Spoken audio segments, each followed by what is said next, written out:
we've been visiting villages and churches near Lake Tanganyika and showing them films in public at night.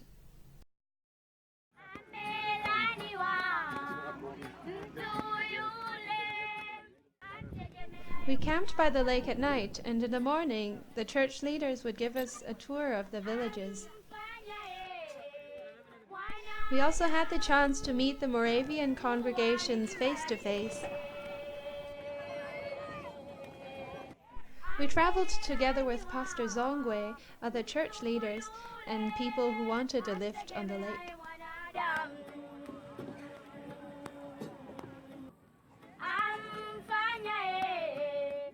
So we just spent the afternoon together with some new friends, and before we left, we got a family member more.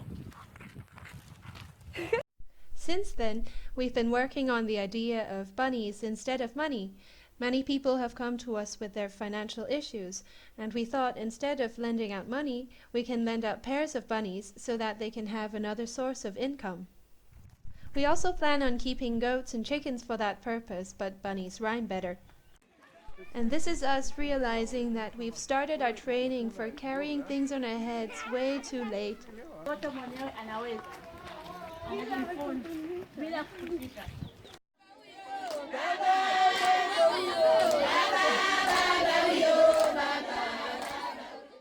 And the highlight of May in Kipili was that Knut can finally come back to Tanzania after a long wait. When he arrived in Kipili, everyone gathered around to sing and dance to celebrate his return. That's it for now.